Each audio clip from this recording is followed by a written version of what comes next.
Esta rata cuando quieras. No, vamos, venimos de San Marcos. Venimos de San Marcos, sí mismo. Bien, pues lo dicho. Lo primero, como no, pues agradeceros la presencia que habéis venido. Estamos en unas fechas difíciles para que la gente asista.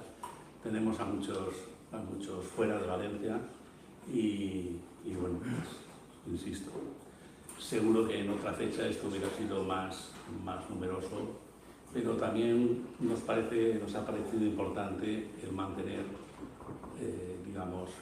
las tradiciones, ¿no? Entonces hemos establecido que nos íbamos a reunir para hablar de historia los últimos meses de cada mes. También lo hemos querido hacer en el mes de agosto. También hemos hecho durante el mes de agosto las tertulias de los martes habituales y tengo que deciros que pues, unos no han venido porque estaban fuera, pero han venido otros que podían estar y el tema se ha mantenido y se ha mantenido la tradición y la Bien, dicho los agradecimientos, también agradecer a nuestro presidente la presencia, que siempre da un nivel también a esta tertulia. Pues, bueno, lo primero, no hace falta, porque hoy precisamente yo siempre hablamos o trato de hablar un poco de la importancia y de recordar de la importancia que tiene el asociacionismo. O sea, el que el ciudadano nos reunamos, nos asociemos, pues eso, en asociaciones, en sociedad civil, porque visto los resultados de la política, de los representantes políticos y todo eso, pues es una necesidad. Es una necesidad en España la existencia de grupos como el nuestro. Y claro, yo suelo invitaros a los asistentes, pero veo que prácticamente todos los que estáis pues sois ya miembros o simpatizantes de Valencia Fútbol. El mecanismo, también como sois casi todos habituales, ya sabéis cuál es. El mecanismo esto es que es una tertulia, donde tenemos que primar la participación a la erudición, ¿no? Yo voy a hacer lo que pueda, buenamente pueda, pido disculpas si no estoy a la altura en algún momento, pues de regular tanto las intervenciones de vosotros como la del propio ponente, para que sea una tertulia.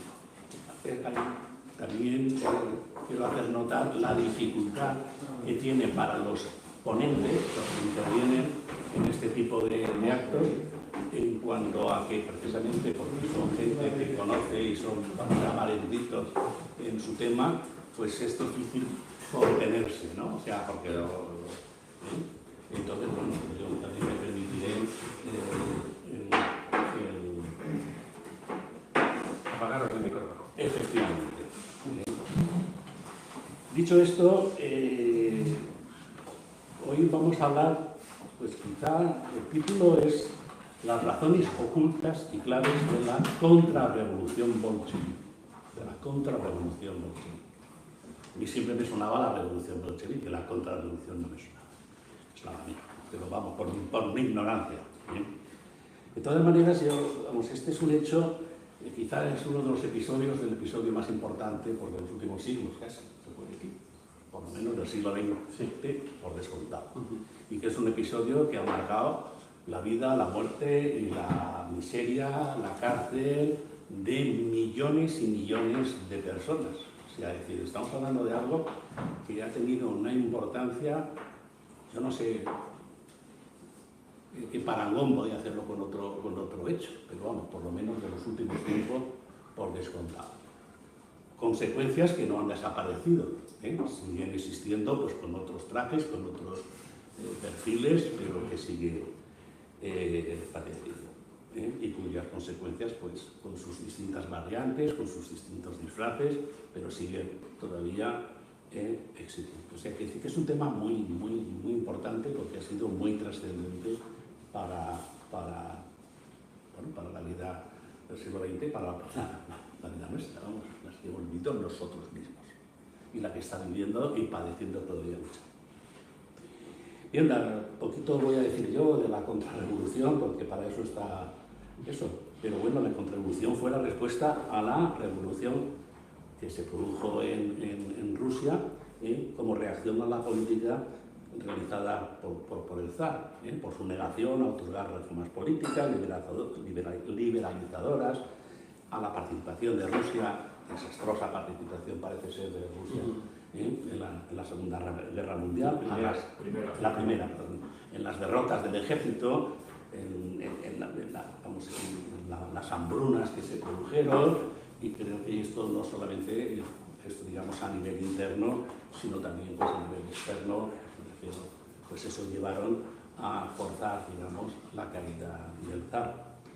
Hubo una primera, me he tomado nota de una primera intención del zar de ceder el poder a su hermano menor, pero este no aceptó porque no tenía seguridad de esto. Y luego la falta de respaldo de los mandos militares, pues hicieron imposible la resistencia del zar, y bueno, pues hubo una abdicación del zar, ¿no? Eso dio lugar pues, a un régimen, a una alianza entre liberales y socialistas, que debía dar paso a un ejecutivo, la elección de una, ¿se llama Duma? Sí, la Duma, el parlamento esto. Pues a pesar de las promesas del gobierno ruso, los preparativos de las elecciones fueron tan lentos y las fechas para las votaciones tanto que finalmente se produjo la revolución. Y ya ese es el tema que lo dejo ahí, pero ya ahora entra precisamente en la contrarrevolución. Perdona, no presento, conocéis todos a José Luis Arconte, o aquí su currículum que he estado viendo, ya lo conocéis porque es uno de los nuestros, es licenciado en Geografía, en Historia, especialidad de Historia Moderna, por la Universidad de Valencia, ha intervenido, voy a pasar rápidamente, pero bueno, en diversos congresos, organización de universidades, en ciclos de conferencias, el Museo Histórico Militar, en la actualidad dirige la editorial Sintac, que está especializada en la publicación de libros y juegos de historia y especialmente de historia militar. Entre sus trabajos está pues, el asitio del castillo de Salsa, la segunda batalla de Salses, la segunda batalla por Valencia, sobre la campaña de 1811, que fue la toma de Valencia. Las batallas campales de 1808, pues un precioso libro que yo he tenido el placer de tener, son todas las batallas que se produjeron durante el año 8, un libro espectacular. Está reeditando los 14 volúmenes de la historia de la Guerra de Independencia por Gómez de Arteche. Gómez de Arteche es, digamos, el cronista, uno de los cronistas más importantes pero no solamente lo está reeditando, sino que lo está reeditando y corrigiendo. Pero 14 tomos, pues todavía valen ¿cuántos tomos llevas? Pues 6, y ahora a fin de año será el 7º. Sí, pues 6, cosa que también os recomiendo. Y lo más importante, ya. Y lo más importante, el último libro, que ya aquí estuvimos también un poco hablando de él, que ya lo he visto físicamente, ya lo tiene, y que es se llama el desastre de Noel. La retirada de Noel y el camino al desastre. Bueno, sobre eso tiene escrito un libro, que está calentito, estamos recién salido, pero ese libro lo tenemos reservado para hacer una presentación del mismo, porque se lo merece el libro, pues una presentación pues, en un sitio más adecuado y con mayor pompa y circunstancia. Y eso sería un poco el perfil de esto. Y con eso pues te doy la palabra, a vosotros os pido pues eso, por lo menos convido generosidad y paciencia, y lo que sí que os ruego es que si intervenís pues a la manita. Yo estaré atento y así intervenimos. Bueno, yo lo que quiero puntualizar antes de nada es que si estoy aquí como ponente no es por mis vastos conocimientos sobre la revolución bolchevique, que son prácticamente inexistentes, sino porque la última lectura histórica surgió este tema, el tema de, espontáneamente, el tema de la participación importante de la alta finanza estadounidense en el apoyo y en el triunfo de la causa de los bolcheviques. Y es sorprendente, habló de eso y entonces eso me hizo recordar pues, que hacía años había leído el único libro que conozco que lo trata, pero que me impresionó la forma tan académica, tan rigurosa como que lo trata, el tema este de la intervención de Wall Street en el éxito de los bolcheviques, que me llamó muchísimo la atención. Y tanto así que esto fue, aquí lo tengo, creo, en el año 17, hace ya 7 años de esto. Y me impresionó tanto que hizo una especie de resumen, para comentarlo con los amigos y tal, porque es que me quedé de verdad bajo efecto de shock, vamos. Y esto es lo que entonces en aquella última tertulia pues propuse, oye, pues si queréis, tengo un resumen, digamos, hecho de la tesis principal de este libro, entonces pues vengo, la comparto con vosotros y ya pues cambiamos pareceres y opiniones y ya os digo, yo no soy ningún experto, sino pues sí que me una confianza y aquí pontificaría lo que hiciera falta, pero no, esto estoy a vuestro nivel en cuanto a conocimiento de que sí, como ha dicho Rafa, ¿no? 4 ideas sobre lo que pasó en Rusia en el año 17 y lo que siguió después, pero bueno, para mí en efecto fue un shock el leer este libro. Entonces, parece, paso por ello y luego lo comentamos, entre todos. Escribí entonces, digo, la sección 861 del archivo decimal del Departamento de Estado del Gobierno de los Estados Unidos contiene extensa documentación probatoria del vínculo existente entre buena parte de la banca internacional radicada en Nueva York y la Revolución Bolchevique de 1917.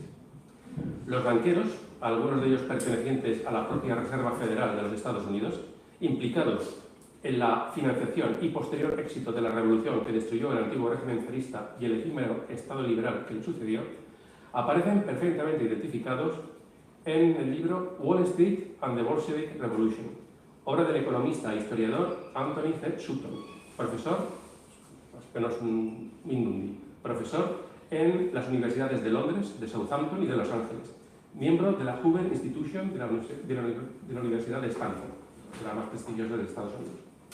El profesor Sutton define tal intervención de la alta finanza yanqui como la lógica expansión internacionalista, esto lo cito entre comillas, de los grandes monopolios norteamericanos de finales del siglo XIX, el complejo industrial y ferroviario de J.P. Morgan y el petrolero y metalúrgico de J.D. Rockefeller, que buscarían en el totalitario Estado socialista el perfecto mercado cautivo.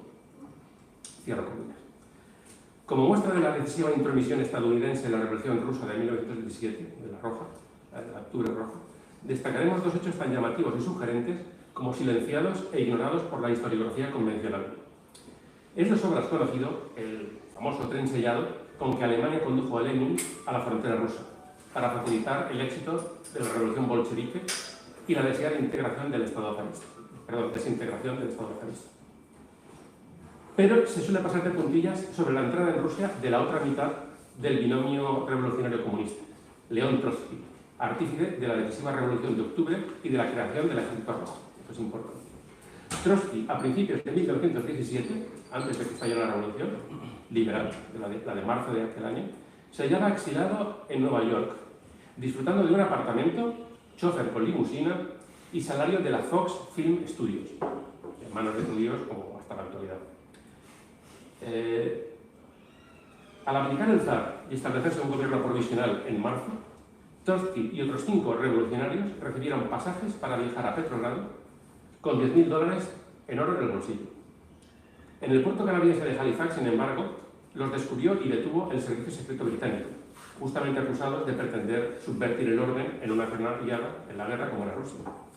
Pero pocos días después eran liberados y reanudaban su viaje hacia Europa, merced a la intervención directa del presidente de los Estados Unidos, Woodrow Wilson, el hada madrina, aquí abro comillas de nuevo, que facilitó a Trotsky un pasaporte para regresar a Rusia y sacar adelante la revolución. Acompañaban a dicho pasaporte estadounidense un permiso de entrada a Rusia y un visado de tránsito británico. Son palabras del profesor Sutton. Paradójicamente, la probada capacidad de Trotsky para generar apoyo financiero de la banca internacional, a la que se vino desde Nueva York, allanará la victoria de Stalin sobre los trotskistas en los años 30, al poder acusarlos, con razón, de agentes a sueldo del capitalismo internacional, y a su líder, a León Trotsky, como el ser más vil de los agentes del fascismo. Y digo que era una acusación no inventada, no sacada de la nada, sino que pudo manipular bien ese pasado de Trotsky en contacto con la alta finanza norteamericana para acusarlo de gente capitalista y fascista y acabar con el trotskismo y con la propia persona de León Trotsky.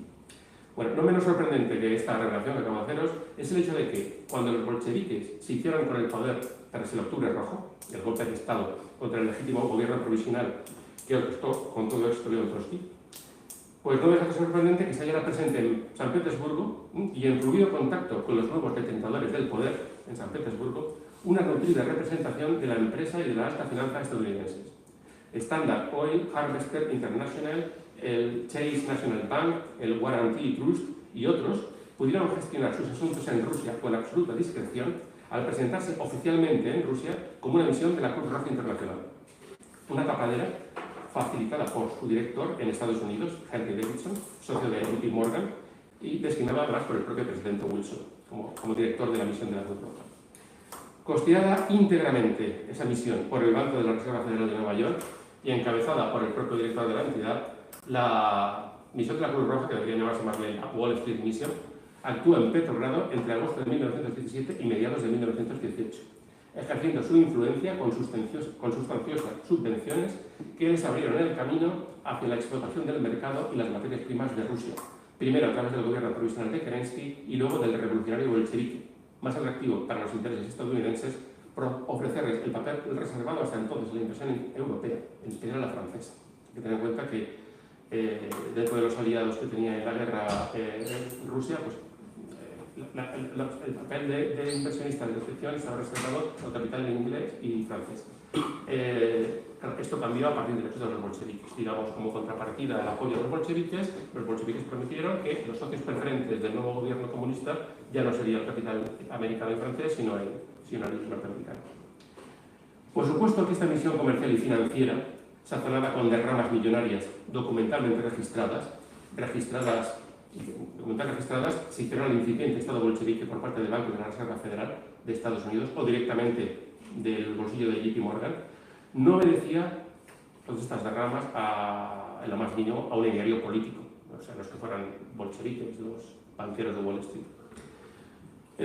Como tampoco lo eran, obedecían a un ideario político a las acciones que en los años siguientes pudo llevar a cabo la American International Corporation, que era una corporación gigantesca creada recientemente en aquellos años y que unaba los intereses de Rockefeller y de JP Morgan, abro comillas, del profesor Sutton, para la expansión de la actividad financiera y comercial de América en el extranjero. Dedica únicamente eso, pero que encontró su objetivo preferente en la convulsa Rusia de aquel año. Al poder económico estadounidense, como al poder político por él tutelado, poco les importaba si el pueblo ruso quería o no ser gobernado por los bolcheviques. El único e imperioso objetivo para ellos era obtener la mayor influencia posible sobre el nuevo régimen para sacarle el mayor beneficio. Solo así puede entenderse la respuesta que Franklin Sands, el secretario ejecutivo de la American International Corporation y también director de uno de los bancos de la Reserva Federal, dio al secretario de Estado de los Estados Unidos en enero del 18, cuando, a petición del presidente Wilson, preguntó a la todopoderosa corporación, el Internacional Económica Yankee, qué política aconsejaba seguir con respecto al nuevo régimen soviético. Del memorándum que el presidente recibió como contestación, cabe destacar lo siguiente. Los Estados Unidos están demorando demasiado su reconocimiento de Trotsky. El terreno que podamos haber perdido, por no haber reconocido antes al nuevo Estado soviético, habría que recuperarlo ya, aunque suponga para Trotsky un pequeño triunfo personal. Resulta ciertamente sugerente ver cómo la alta finanza norteamericana asociaba el nuevo Estado bolchevique a la figura de Trotsky. O sea, no hablan de Lenin, hablan de Trotsky. Para ellos, Rusia es Trotsky, que era la criatura que ellos estaban alimentando y financiando y apoyando, a la que acogieron y reprotegieron para luego enviarla a dinamitar con pasaporte estadounidense a la incipiente revolución liberal en Rusia.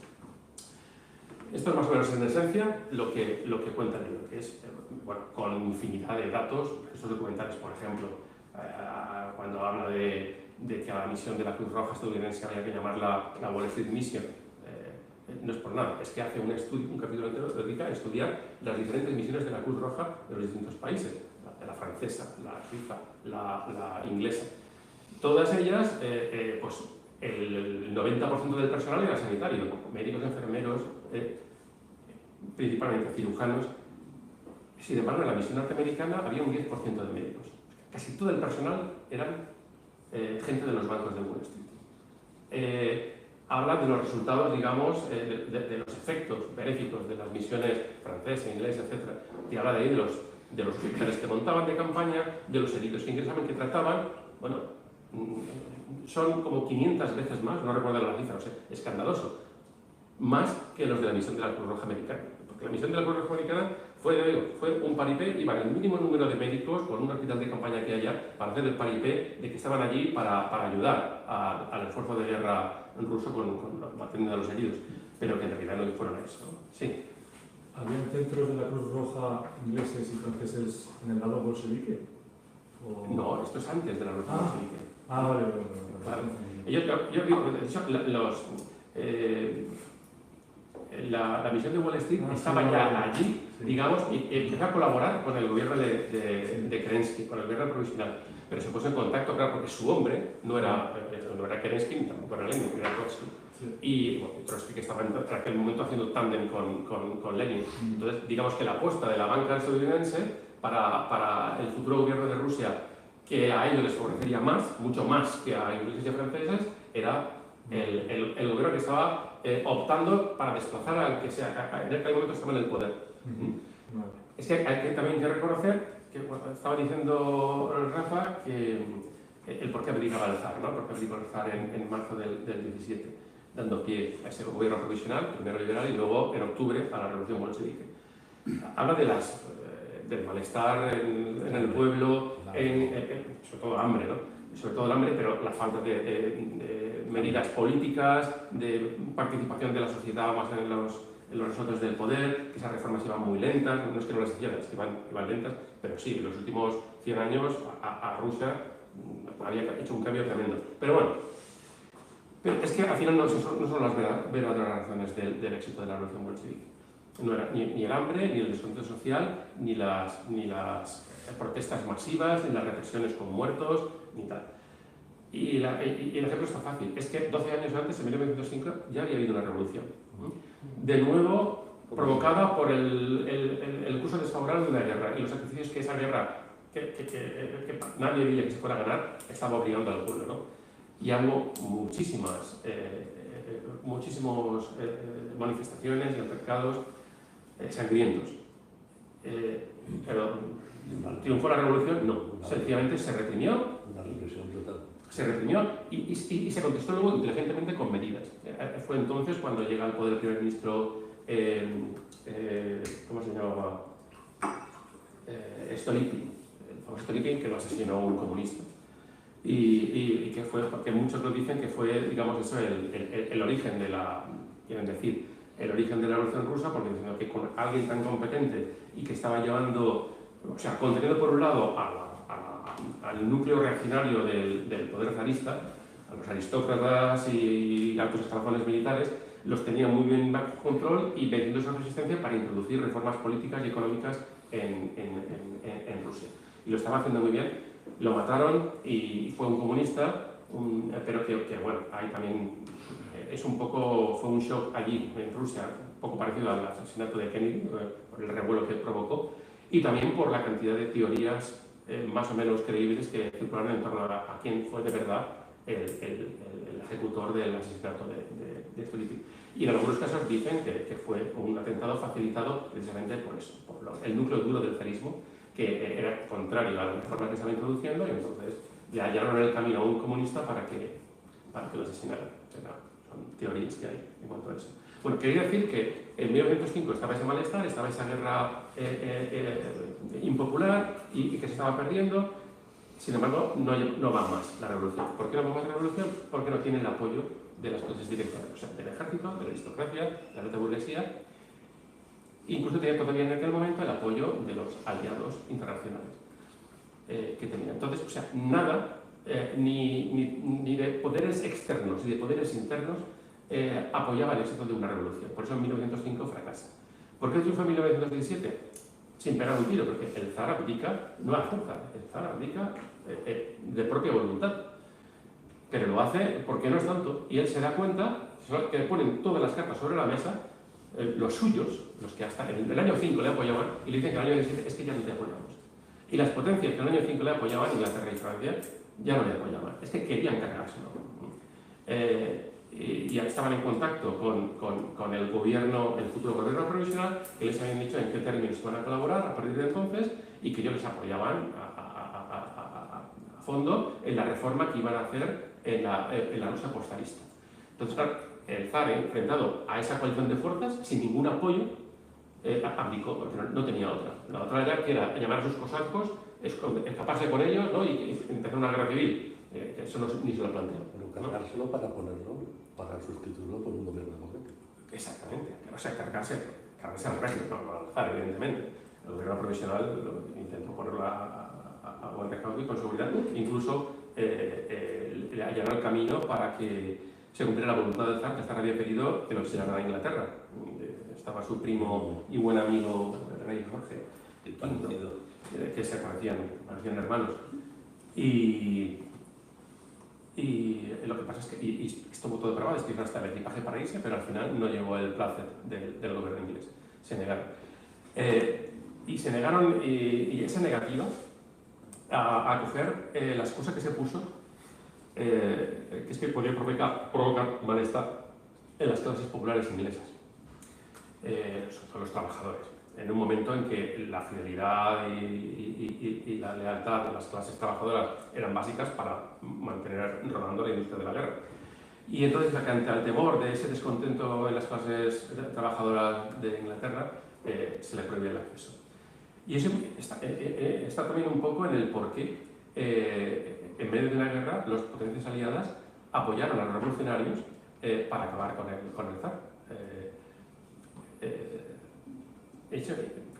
Digamos que no fue una medida fríamente tomada, sino la propia propaganda bélica de los aliados para acabar con Alemania, con las potencias centrales, que era ellos arrogándose el papel de campeones de la libertad y que la civilización europea estaba amenazada de ser militarizada y sometida a una dictadura brutal por parte de los hunos, que lo llamaban, ¿no? De los alemanes y tal.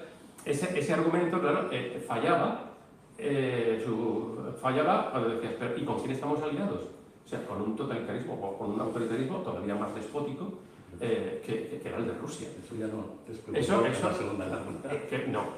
Pero entonces, en la Primera Guerra Mundial sí, bueno, y por más motivos, pero bueno, pero sobre todo eso molestaba en Inglaterra, pero en Estados Unidos era un hándicap tremendo, o sea, hasta el punto de que, aunque a principios del 17, Estados Unidos estaba volcada en la guerra al lado de los aliados en todo, menos en pegar tiros directamente, estaba con su economía volcada al esfuerzo de guerra de los aliados, pero que se no había dado el paso de entrar en la guerra era por la impopularidad que en Estados Unidos hubiera supuesto entrar en guerra al lado de la Rusia zarista.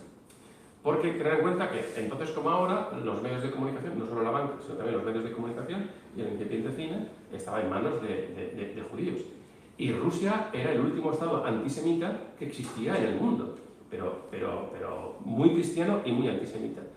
Con lo cual, no hay más que ver la prensa, que ya sabemos por quién estaba controlada entonces, de la época estadounidense, y a Rusia la ponían desde años atrás a caer de un burro. O sea, diciendo pues, que debía, mirando con simpatía la revolución de 1905 y tal, porque veían que ese era un régimen con el que había que acabar.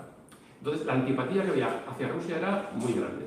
Con lo cual, aunque el presidente Wilson llegó un momento en que quería entrar en la guerra, pero no puedo entrar en la guerra, a lo que le estaban presionando ingleses y franceses, pero no podía, porque yo no le puedo vender al pueblo americano que vamos a ayudar a Rusia, a que el zar se mantenga en el poder. Y más ahora que los alemanes lo están derrotando. O sea, no podemos ir a salvar al zar. Entonces digo, queremos entrar en la guerra, pero sin la Rusia zarista. Y en efecto, que creo que fue una semana o 2 semanas después de la abdicación del zar, los Estados Unidos declaran la guerra, entran ya en la guerra.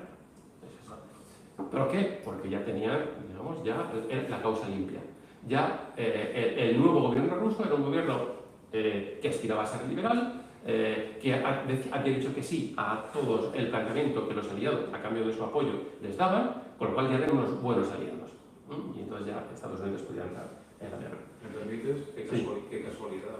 Sí, no, casualidad ninguna, es que coincide. O sea, no podemos, así lo plantean los americanos, no podemos entrar en guerra a favor del zar. ¿Os queréis al zar? Allá que vamos. Y así lo hicieron. Hubiera sido otra casualidad, si no esa. No, pero no solo eso. O sea, por un lado está, digamos, esa antipatía de las fuerzas que controlaban América ya entonces hacia el régimen zarista, a su interés en entrar en la guerra mundial para ganarla, pero no haciendo ganar a la Rusia zarista, eso no lo querían. Eso por un lado, pero luego estaban, digamos, circunstancias muy importantes y muy interesantes de carácter geoestratégico que también estaban en juego. Y es por lo cual el Imperio Británico y su comparsa, el pequeño Imperio francés, estuvieron de acuerdo con los revolucionarios en acabar con el zar. Y esas condiciones geoestratégicas que los británicos querían cambiar, bueno, también los franceses, porque también estaba en el interés de los franceses, querían cambiar derrocando al zar, tienen que ver con las promesas hechas al zar al comienzo de la guerra. Es que en todo caso una cosa, el zar, con todos sus defectos, etcétera, representa el antiguo régimen, mientras que enfrente todo lo demás es el liberalismo globalista de la época. Obviamente sí. son dos concepciones totalmente enfrentadas. Sí. Era el enfrentamiento mucho más frontal con Estados Unidos, que ya digo, que hizo pasar su entrada en la guerra, nada menos acabar con el zar, pero y luego también lo que tú dices, también presente en Inglaterra, porque cuando llega el momento, ya ves tú, de decir que acoger a mi primo en uno de mis palacios porque ha perdido todo, hay una revolución, o sea, además las revoluciones como pueden acabar, la revolución francesa acabó con los reyes y tal, hay mucho barbarismo en Rusia, porque no es un país tan avanzado, digamos, sus clases como Inglaterra, como Francia, aunque habría que discutir, pero también es fácil, uno diría, bueno, ¿y por qué no? Si son familia, y ya no es nadie, ya ha perdido el poder, hay otro gobierno y tal, y se niega, y la razón que dieron fue esa. Y es verdad, tenían miedo a la reacción popular en Inglaterra, las clases populares y trabajadoras, al acoger al tirano del zar en Inglaterra, en suelo inglés. Y ante los disturbios y posibles huelgas que pudiera haber en la industria, no lo quisieron acoger. Y eso fue decisión más del gobierno que del rey. Inglaterra, el rey por su cuenta, él estuvo, en un principio yo creo que hablando con el zar, dijo, esta es tu casa, pero luego cuando lo planteó el primer ministro y el primer ministro de la gabinete y tal, dijeron, no, majestad, no, aquí no, al zar no puede venir. O sea, además, ¿qué mensaje le estaríamos dando a los americanos? O sea, le hemos cortado la cabeza al gran obstáculo para que vosotros intervienes en la guerra, pero ahora lo tengo aquí a mi casa, ¿sabes? A él y a toda la familia y a toda su corte, o sea, no. Y eso pues, fue la sentencia de muerte para el zar, ¿vale? Entonces no lo podía saber el rey inglés, pero claro, el año siguiente, pues los mataron porque quedaron al alcance de los bolcheviques. De todos modos, como en el caso de Luis XVI en Francia, que fue decapitado, hay una razón simbólica. Se decapita la cabeza, se asesina al rey, con lo cual se asesina o se decapita el antiguo régimen. Sí, pero también es por la misma razón mataron a toda la familia, incluso a las niñas pequeñas y tal. Y que me hace gracia, porque dicen, no, es que estaban el ejército blanco, los matan en Ekaterimburgo, y el ejército blanco ya se oía los cañonazos del ejército blanco que iba a liberar Ekaterimburgo. Y entonces digo, ante el peligro de que los capturaran y tal, esa fue la excusa. La verdad es que querían matarlos para dar ese mensaje, ¿no? Eso de todas. Esa fue la excusa. Pero todavía hoy veo que cuando la guerra civil rusa fue una guerra entre los bolcheviques que habían tomado el poder y los prozaristas que se oponían al bolchevismo y querían derrotarlos. Y digo, cuando en la guerra civil no hubo zaristas, no existían los zaristas. O sea, los blancos son los que habían derrocado al zar. Pero lo que tú decías, cuando se cargan en Francia, se lo cargan los revolucionarios, son los que se cargan al rey. Pero aquí no, aquí es... No, son revolucionarios, claro. Sí, pero antes ha habido una revolución de ellos mismos y se ha creado un esto democrático. O sea, un intento democrático. Sí. Por eso es la contrarrevolución bolchevique. Sí. No sé si me explico. ¿No son los primeros revolucionarios? Son los segundos. O sea, Bueno, en la Revolución Francesa también puedes decir, el reinado del terror no es el reinado de la convención, el primero, ni tampoco el del directorio. También hubo, digamos, 3 fases distintas y que los vencedores de una fase ejecutaron la anterior. O sea que... y perdona un segundo, ¿te parece, si te parece oportuno, por abrir oficialmente el... Sí, me falta por aclarar esa cuestión geoestratégica por la que los aliados optan por cargarse al Jaro. Pero ahora la trataré. No, pero... Sí, sí, no, hay que tener en cuenta... Lo que pasa es que como nada es simple en la historia, para explicarlo bien me tengo que remontar a 1800. Es decir, estamos en 1917. Pero vamos, hay que tener en cuenta que en el siglo XIX, todo el siglo XIX, creo que hay media docena de guerras entre Rusia y el Imperio Otomano. Todas con el objeto de liberar los territorios cristiano-ortodoxos en poder de Turquía, Rumanía, Bulgaria, Grecia y tal, liberarlos. Digamos, esa es la excusa, un poco como el argumento que ellos se dan para esa ofensiva contra el Imperio Otomano, el mismo argumento que nosotros españoles decíamos cuando íbamos a conquistar tierras en América para evangelizar, digamos, ellos también, ¿no? Para liberar a los cristianos, pero digamos también con un objetivo geoestratégico para el Imperio Ruso, que era la salida al Mediterráneo, era recobrar Constantinopla, Estambul, o sea que la tercera Roma, Moscú, recobrará la segunda Roma, Constantinopla, ¿no? Y en el proceso liberar a todos los territorios cristianos bajo el yugo mahomedano. Esa era la gran cruzada de Rusia en Occidente. Al mismo tiempo que en Asia Central también estaba haciendo su camino hacia el Pacífico y conquistando hasta llegar a Vladivostok y hasta la península de Corea, ¿no? Pero el primer objetivo, tan temprano como en 1800, fueron esas guerras. Creo que fueron 6 guerras a lo largo del siglo XIX. Bueno, en todas ellas fueron victoriosas. Y en todas ellas le paró los pies, ¿quién? El Imperio Británico. Siempre. En la intervención más destacada, la de la Guerra de Crimea. O sea, cuando vieron que peligraba ya la seguridad del pelele otomano, que era el guardián, digamos, la persona interpuesta para que a Inglaterra le custodiara el Mediterráneo, de la pujante Rusia, ¿no? Que no quería por ninguna razón salir al Mediterráneo, entonces llegó hasta invadir Crimea, ¿no? También con los franceses, que también querían los rusos por el Mediterráneo, pues Inglaterra y Francia, tal. Esa fue la intervención más famosa, porque fue una guerra, que sencillamente lo que querían era que el Mar Negro no fuera un mar ruso, y luego que Constantinopla y los Dardanelos, la salida del Mediterráneo, quedaran en poder de los rusos. Entonces, eso lo consiguen retrasar una veintena de años, pero luego hay una guerra menos famosa, la de 1876, que fue, de nuevo, con la gran victoria de Plevna, los rusos arrasan al ejército otomano, arrasan y es que llegan a tiro de piedra de Constantinopla. Es que hubo un coronel de caballería que pidió armar un tren de cercanías de Estambul con ametralladoras y él con su regimiento hacer un raid de la capital a ver si capturaban al gobierno turco, porque estaban absolutamente desconcertados, ¿no? Y así estaban, a tiro de piedra.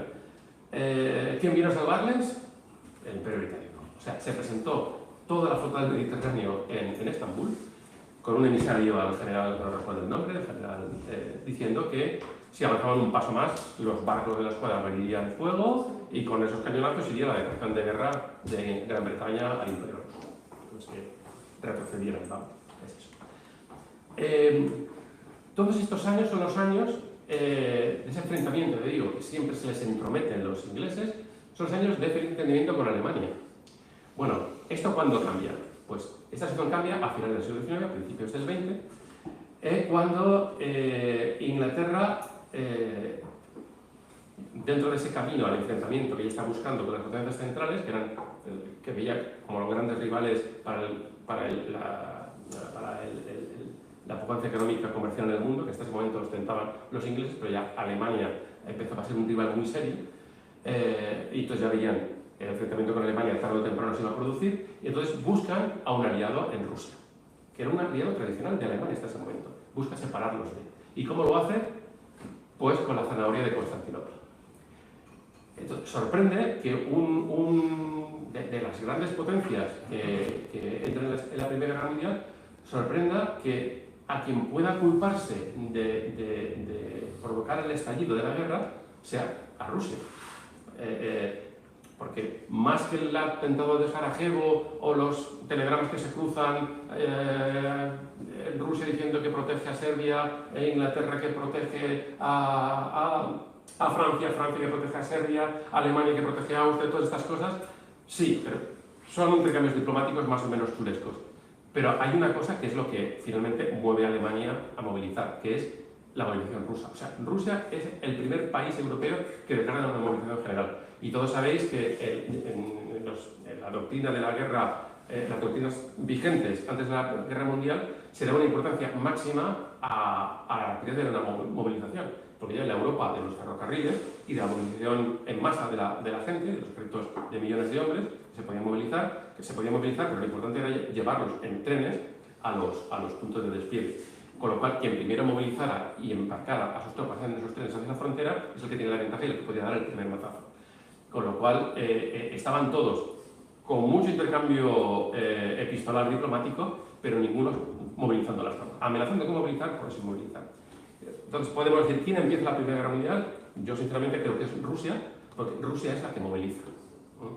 Y es más, es tan gordo lo que hace en Rusia, cuando le presionan al zar, su gobierno, para que haga la movilización, que hay un momento en que el zar se arrepiente y remueve Roma con Santiago para dar una contraorden y que no se produzca la movilización. Digamos que le entra el cagancho al zar, porque se da cuenta de lo que le han obligado a hacer un poco su gobierno, presionándole, etc.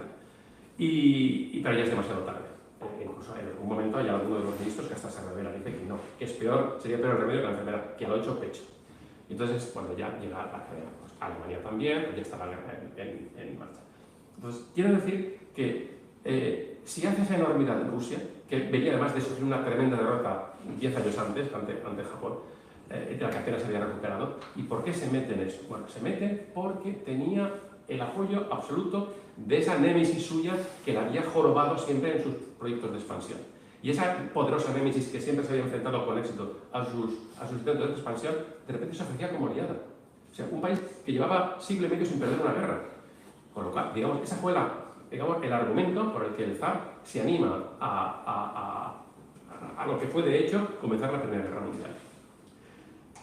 Lo que Inglaterra se había prometido al zar a cambio de su intervención en la guerra era muy gordo. O sea, de hecho, entraba frontalmente en contra de lo que había sido su doctrina estratégica en el último siglo. Eso quiere decir que intentó desdecirse lo más diplomáticamente posible desde el primer momento. Desdecirse, bueno... sí, la verdad es que nos estamos yendo a un tema muy interesante. Y es más corto. O sea, ahora quería contar de qué maneras Inglaterra durante la guerra va poco a poco dejándole ver claro a Rusia que no le va a dar Constantinopla de ninguna de las maneras.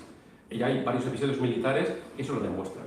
Lo que lleva eso, digamos, el zar se da cuenta de que la gran baza con que él contaba para el agradecimiento de Rusia, esa salida al Mediterráneo, avalada por Inglaterra y Francia, se da cuenta que le van a tomar el pelo, que le van a engañar.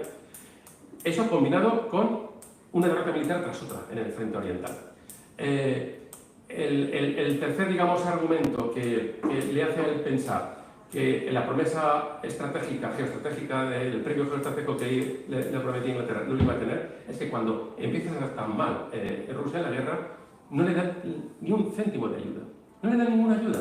O sea, sabemos que en la Segunda Guerra Mundial se discute más o menos que a la Unión Soviética la SABA el peso vaya riendo. O sea, los miles de millones que en material de guerra, sobre todo no tanto armamento como vagones, locomotoras, camiones, jeeps, suministros, municiones y tal, sirve Estados Unidos a la Unión Soviética. La ayuda fue descomunal. En la Primera Guerra Mundial no hay nada de eso. No hay ni siquiera préstamos ventajosos para que pueda hacer frente a las necesidades de la guerra. Entonces, ya digamos que paso de los otros argumentos por los errores, pero que al zar se le van acumulando las pruebas de que le están engañando. Y entonces hay un momento dado, que es ya el punto culminante, cuando habla con los aliados y les dice que o le ayudan o hace una paz por separado con Alemania. Ese es el detonante de la revolución.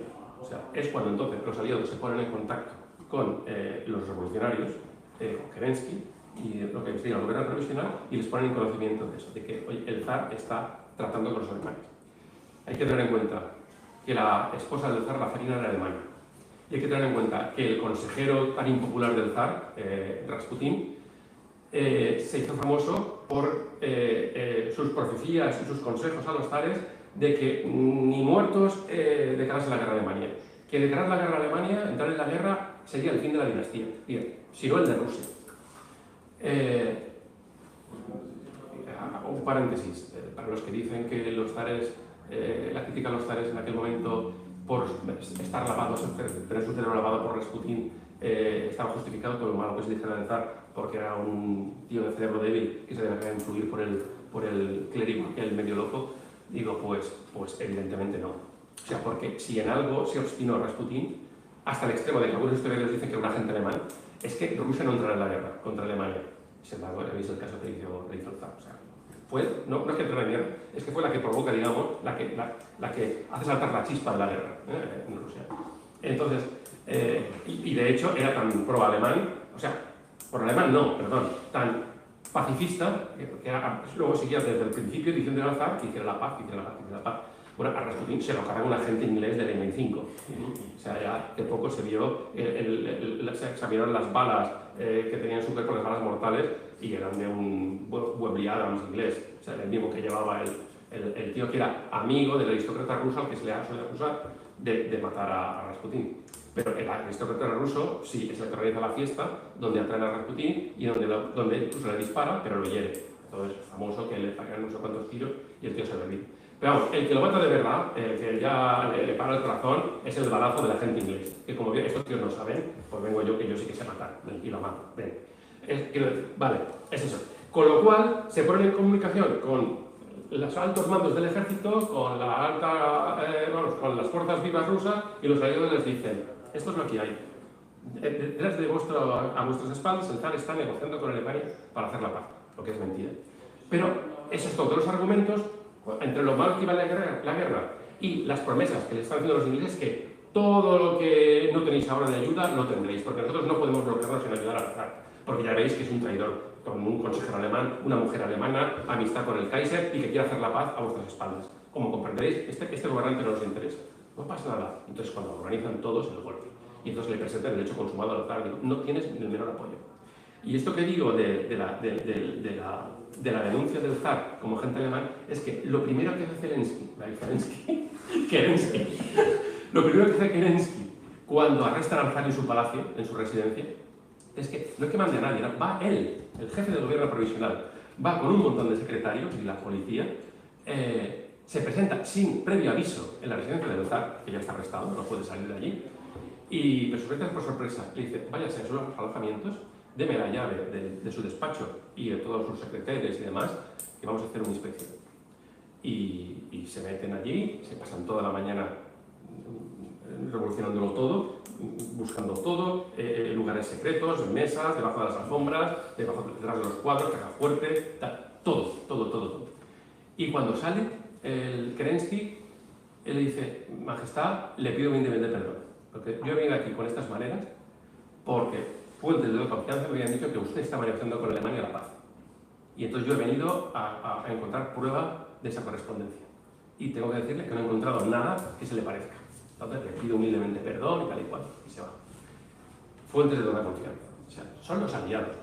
Yo no dudo que ante el cúmulo de pruebas de que le estaban tomando el pelo al zar los aliados, con lo que iba a ser la Rusia de la posguerra, con respecto a las promesas que le habían hecho, al darse cuenta que le estaban engañando y que no le estaban ayudando, no dudo de que les dijeran a los aliados, les amenazara, que me parece muy legítimo, les amenazara con hacer una paz por separado con Alemania y abandonar la guerra. O sea, no tengo la menor duda. Pero tampoco tengo.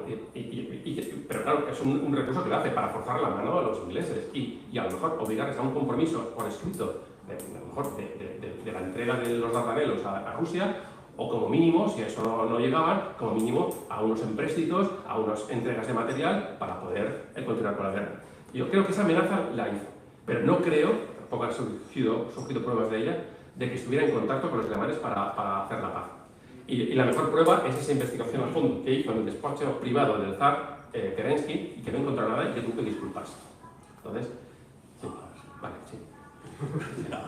Pero vamos, ya se ha entendido el porqué, ¿no? Digamos, esa separación del zar con respecto a los aliados y el por qué los aliados quisieron que cayera el zar. Ahora te doy la palabra porque quería también hacer una pregunta y quería, de alguna manera, volver al origen. Porque estábamos hablando del triunfo de la contrarrevolución bolchevique. Sí. En eso nos has dado sorprendente y no sorprendente, sino la intervención pues eso, de la alta financiación norteamericana. O sea, fue Trotsky, dándoles todo el dinero que necesitaron. Yo me quedé el otro día también, eso, corrígeme si me equivoco, que Trotsky era, en principio parece que era más popular, más, o sea, quiero decir, más organizador, era el ejército del Estado. La figura pública era Lenin y Lenin era el eficientismo organizador del sí, pero el otro se dedicaba más al partido y a tomar el poder del partido y hacerse con el partido, y de hecho luego pues asesinaron a... Bueno, ya no Lenin, fue ya Stalin. Pero bueno, y que Trotsky pasaba más de, digamos, de los temas más de partido y más de Estado. No sé si esa sensación es así. Sí, yo creo que sí, sin ser un experto, a mí también me da ese... Lenin se movilizó mientras que Trotsky se organizó. Exactamente. O sea, el uno sin el otro no va a ningún sitio. Perdona, vamos a... Pero luego es curioso, como el gobierno americano, cuando hablaban del gobierno soviético, lo ocasionalizaban, para ellos era Trotsky. Y les preocupaba que el dar la razón a Trotsky supusiera pues, una posición ventajosa, diplomáticamente hablando, para la nueva Rusia. Estoy hablando de Trotsky. Me ha sorprendido la intervención de Wall Street, pero no me ha extrañado nada. Sí. Bueno, disculpa, la revolución rusa es financiada por la banca Rockefeller, Rothschild, Bank y Kuhn. Que es dirigida por judíos en un país donde la revolución bolchevique la dirigen también judíos, con toda la razón del mundo, porque tenían razones para estar descontentos. El primer comité bolchevique, los 100 y pico miembros, son todos, desde el primero hasta el último, judíos. Entonces, vamos a dar esto, la palabra. A mí en bachiller me explicaban que la guerra civil fue de bolcheviques contra otro que eran mencheviques, si no me equivoco el nombre, se le llamó así.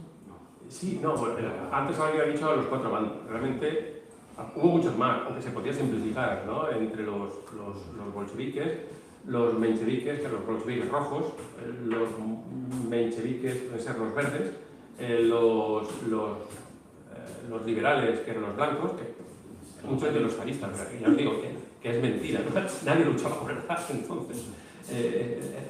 Eran los blancos eran los que habían destronado al zar. Y luego los negros, los anarquistas, los cuatro bandos. Pero lo que pasa es que mientras que había cierta unidad entre los rojos y los negros, los anarquistas, algo más, porque sí que entre los blancos había alguna facción que podía ser más prozarista, quizá no mucho. Había los blancos estaban realmente divididos, tenían generales partidarios de una forma de gobierno en el este y otros en Ucrania, en Crimea. También estaban un poquito fraccionados, pero los verdes, los mencheviques, estaban muchísimo más fraccionados. O sea, realmente hablar de un bando verde, igual que se habla de un bando rojo y un bando blanco, no se habla del tercer bando del negro, que también se habla en Estados Unidos, porque realmente se circunscribía prácticamente a parte de Ucrania. Pero es que luego el bando verde aglutina muchísimos bandos. O sea, incluso había momentos en que se enfrentaban facciones verdes de mencheviques que también se enfrentaban entre sí, que el imperio ruso era extensísimo, claro. Entonces, ahí... Vicente. Sí, bueno, quería hacerte son dos preguntas. La primera, has explicado que una gran parte de la decisión de Rusia por entrar en la guerra es por sentirse apoyada por el Imperio Británico. Sí. Entonces, lo que me ha acabado de entender muy bien es por qué el Imperio Británico, que en principio hace creer a los zares que cuenta con su apoyo total de respaldo, por qué se lo va quitando y por qué les va mintiendo. Quiero decir que es lo que sucede ahí para... Sucede, bueno, que tenía muchas esperanzas puestas, ya os digo, la doctrina estratégica del momento era el que primero moviliza, es el que tiene la ventaja, es el que primero da golpe. Y de hecho, la movilización temprana de Rusia es lo que permite a los rusos invadir. O sea, los rusos, al contrario que la Segunda Guerra Mundial, por ejemplo, o cuando Napoleón, no se ven invadidos por los franceses o los alemanes, son ellos los que invaden Alemania. Porque para eso han sido los primeros en movilizar y por eso ya tenían esa idea. y por eso utilizan lo de la defensa de Serbia como excusa para iniciar la guerra.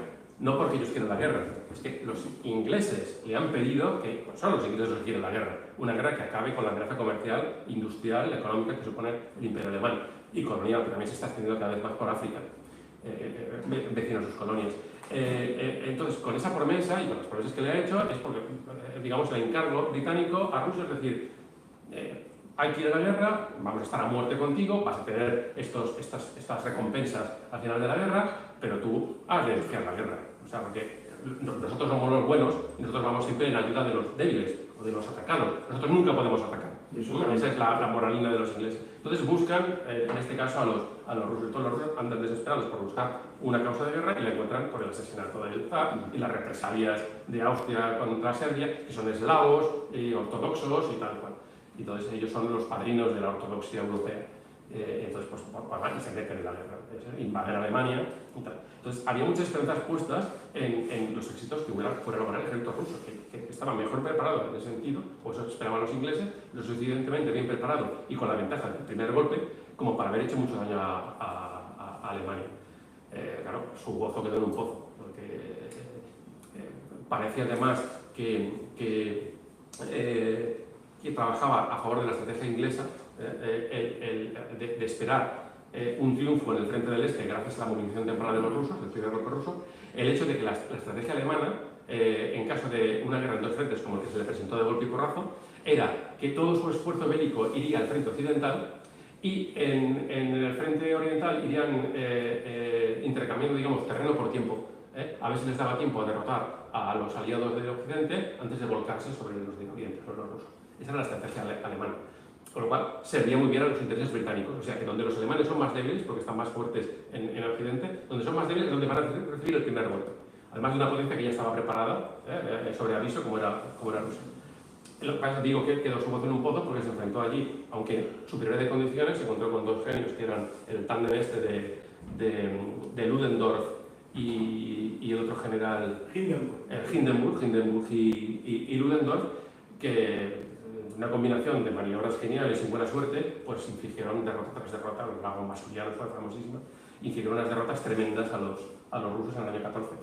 En el año 15 fue más de lo mismo, y en el año 16 cambian un poco las tornas, estaba la famosa ofensiva de Brusilov, hay algunos éxitos de los rusos y tal, pero que los pagan muy caros. Y pero ella para entonces, por el esfuerzo de haber intentado recuperarse de las derrotas del 14 y del 15 y luego de la victoria pírrica de que fue el 16, se encontraba prácticamente en bancarrota. Fue ese el momento crítico cuando entonces pidió ayuda a los aliados y los aliados no se la daban. Eso entonces ya había ocurrido además el otro incidente que quiero recordaros, rápidamente lo puedo decir. Bueno, son dos. En principio, Rusia esperaba haber tomado Constantinopla al principio de la guerra porque el Mar Negro era suyo. O sea, la flota, solo había dos flotas, la rusa y la turca. Entonces, la rusa era muy superior a la otomana. Entonces, las leyes de la guerra decían que saldría la flota rusa al mar y o bloquearía a la otomana o la hundiría. Con lo cual, el desembarco de tropas para tomar Constantinopla sería sencillo. Digo, bueno, pues cuando empieza la guerra, dos buques alemanes se cruzan todo el Mediterráneo, haciendo así a la Armada Británica, y hacen todo el Mediterráneo en manos de la Armada Inglesa y la Armada Francesa, nadie los intercepta, se cruzan órdenes, sí, que vaya y daban la orden de perseguir a sus barcos, al que están más lejos, y el que estaba más cerca y que podía haber interceptado, a ese no le dicen nada. Entonces, para hacerlo corto, los dos cruceros acorazados alemanes llegan a Constantinopla y cambian la balanza de fuerzas. Aparte, la superioridad aplastante que tenían los rusos se convierte en paridad con esos dos buques que los ingleses dejan llegar al Mar Negro, dos buques alemanes. O sea, eso ya puso Mosca a alzar, pero ya lo que le impidió cobrarse, digamos, el premio que le habían dado los ingleses por haberse metido en la guerra. Pero ya cuando los ingleses dicen, no te preocupes, es que nosotros vamos a ir allí, tomaremos Constantinopla y haremos, cuando llegue la paz, que es la famosa expedición de Galito a los Dardanelos. Y es famosa porque es famosa, porque es uno de los epítomes de la incompetencia militar. Se hizo todo lo que no hay que hacer en la guerra, es lo que hicieron los ingleses. sea, fue una campaña desastrosa. Pero por ello yo creo que por eso mandaron allí a los australianos y a los neozelandeses y tal, porque los británicos de pura cepa no querían mandarlos al matadero. O sea, fue una campaña espantosa. ¿Y cómo acabó? Los tíos con el rabo entre las piernas y volviéndose por donde habían venido. O sea, y los Dardanelos, el Bósforo, en manos todavía de los turcos. Una campaña de Asia Menor, desastrosa, ridícula, absurda, mal hecha desde el principio, y que contrasta con qué otra campaña de Asia Menor, la de conquistar Tierra Santa para los judíos. O sea, el ejército británico que va a Palestina hace una campaña ejemplar con columnistas como el Lawrence de Arabia, que subleva a los árabes y tal, y hace una campaña magistral. Allí también los turcos están con tropas alemanas, con ametralladoras y asesores militares como los Dardanelos.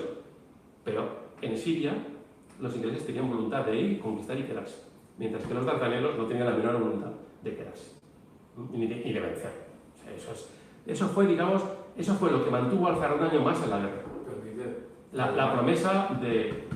Tú, y encima los Dardanelos son australianos y neozelandeses Sí, los que pagan el pan. los que pagan son los británicos. Efectivamente. Aunque todo sea... Lo organizan los británicos con carne de cañón de las colonias. Esa es una vergüenza. Y sobre todo es que contrasta, ya les digo, con la invasión que hacen. O sea, ya sabemos lo de la declaración Balfour y tal. Una de las condiciones por las que la banca americana e inglesa, porque también la City está en buena medida para los Rothschild, ¿no?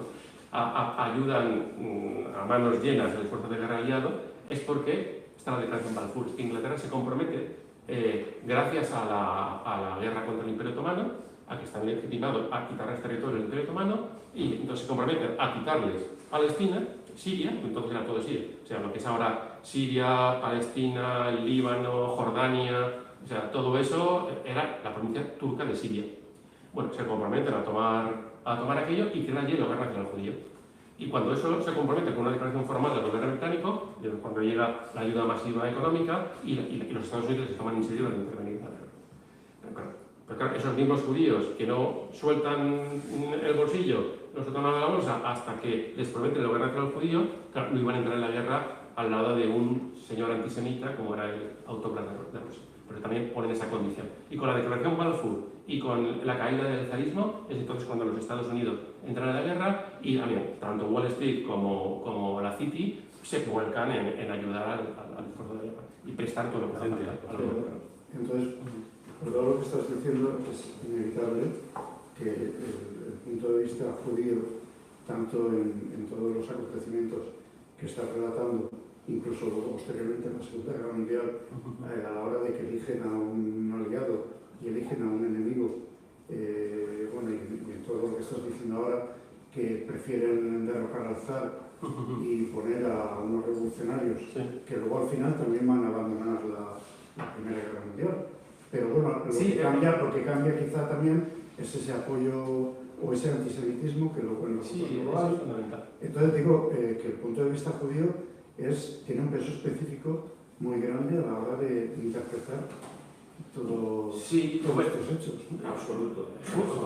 Judío no, o sea, es el de la alta finanza. Parece que la alta finanza está mayoritariamente en manos de judíos. Claro. Es eso. Entonces, el problema es que esa alta finanza serían la mayoría judíos, pero el problema no es que fueran judíos, el problema es que eran sionistas. Y entonces, por eso son ellos los que nos metieron en el brete que ahora tenemos en Oriente Medio con la creación de esa colonia europea en el mundo islámico del entonces, la provincia otomana de Siria, que es el actual Israel. O sea, eso fue una decisión que se tomó en plena Primera Guerra Mundial para obtener más apoyo de la alta finanza y la entrada de los Estados Unidos en la guerra. Entonces, la declaración Balfour diciendo que en esa provincia turca se haría un Estado judío, y evidentemente allí no había judíos, bueno, era una minoría mínima. Entonces, evidentemente estaba implícito, y por eso no le llamaron Estado, sino Hogar Nacional Judío. Es que todos los judíos de la diáspora, pues que podían ir allí como su nuevo hogar.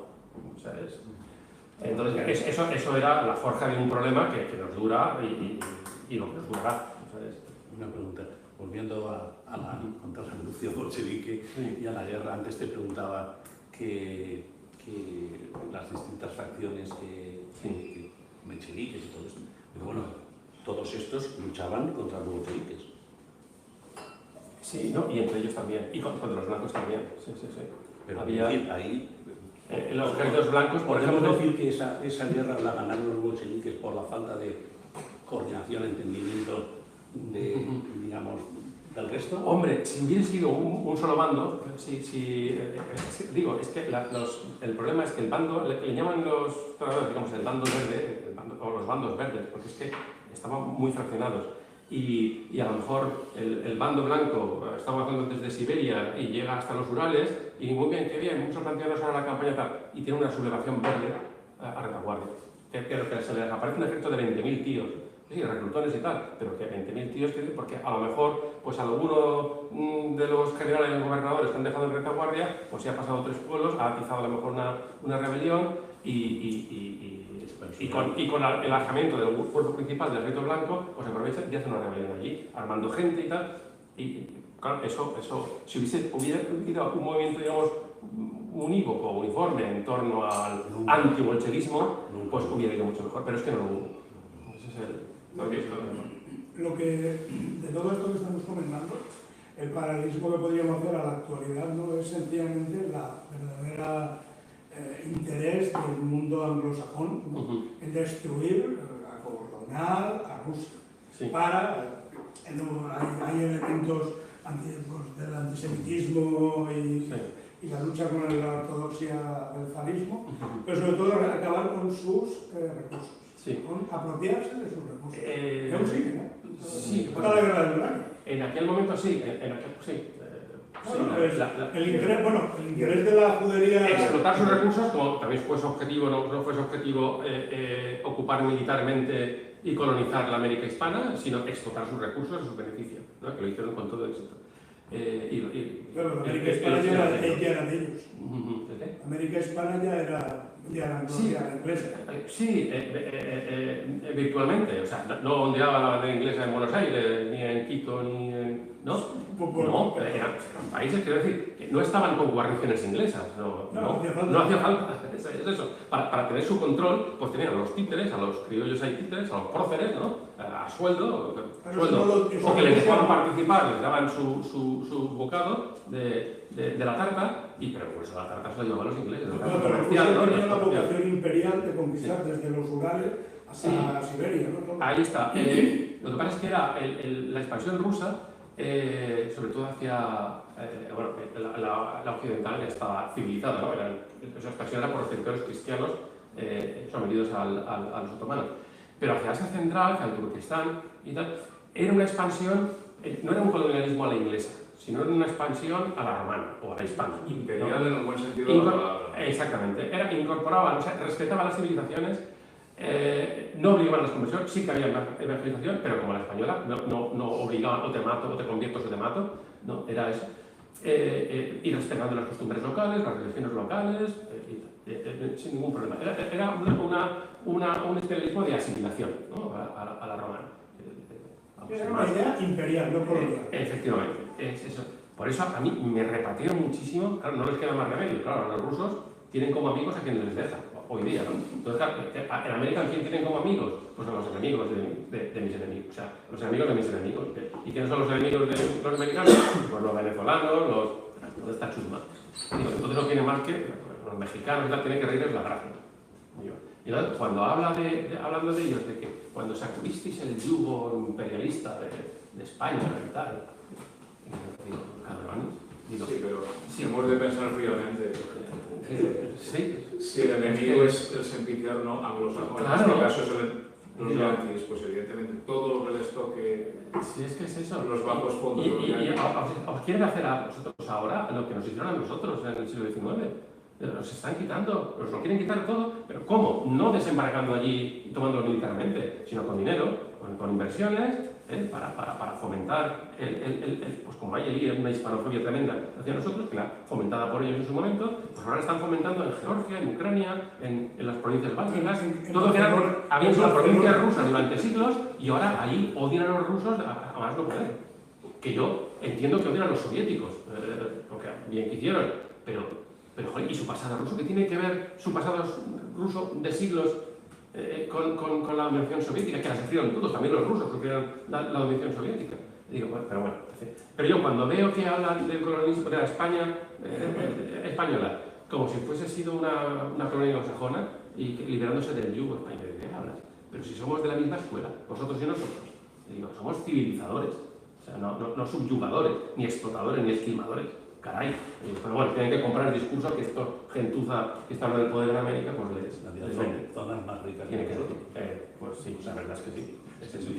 Lo que quiero decir, o sea, puede quedar un poco tonto si no se explica mal. Es decir, claro, como todos esos intentos de salir del Mediterráneo siempre se los había frustrado Inglaterra, entonces digo, bueno, pues eso, si no te puedes con tu enemigo, únete a él, ¿no? Puede parecer muy simple, pero es que era todavía más grave.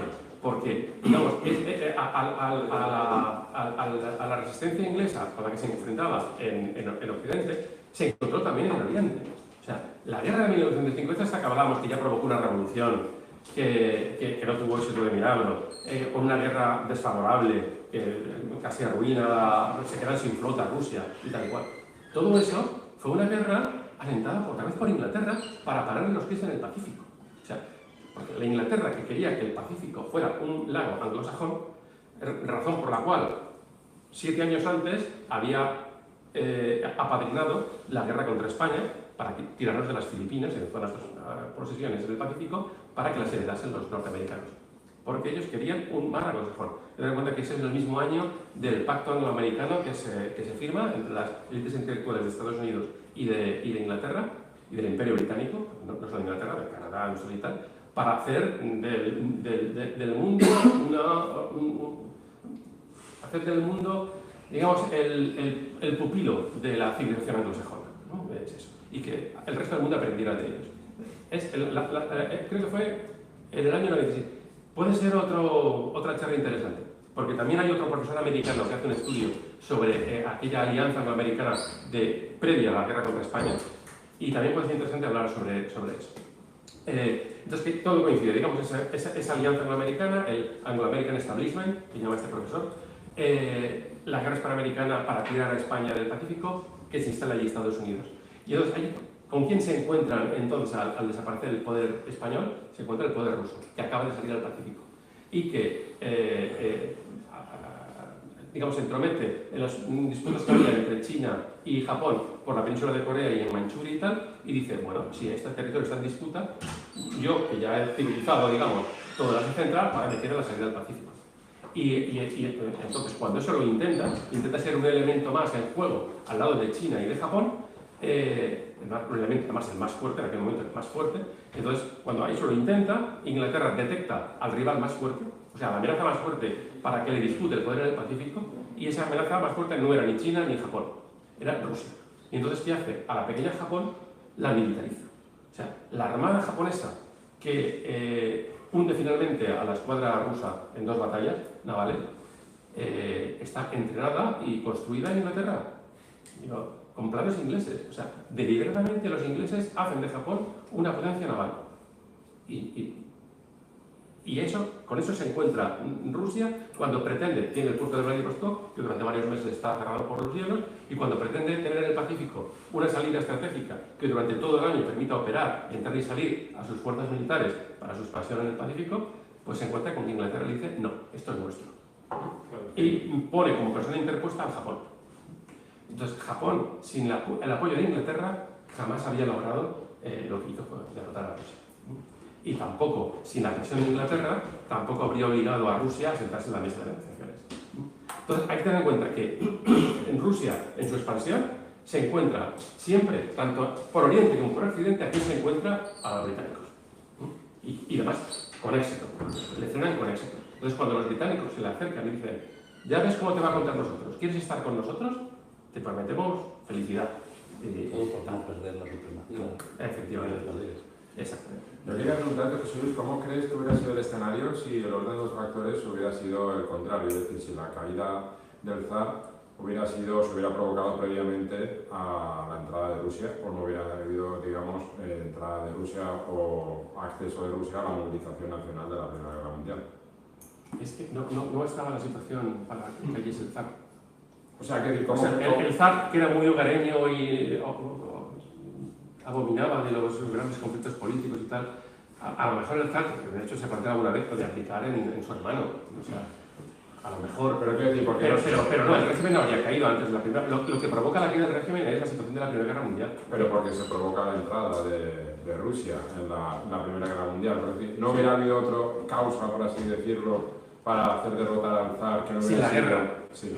¿No? No, yo creo que no. Más que nada... No, ya lo hubo antes.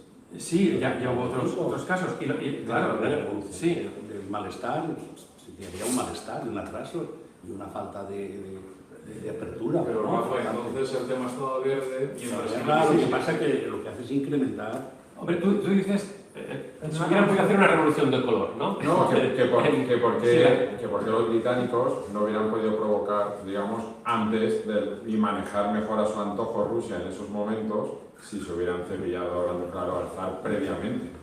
Previamente A la guerra.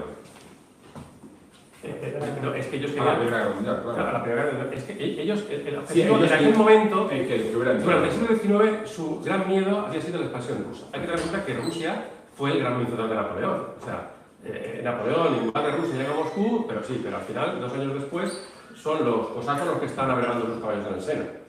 Y el que pasa por el arco del triunfo es el zar, con su ejército. Y fue fundamental, aquí mismo en España. O sea, en España estuvo luchando contra Napoleón el año 8, el 9, el 10, el 11. Todo cambia en el 12. ¿Y por qué cambia todo en el 12? Porque las tropas francesas se van a Rusia.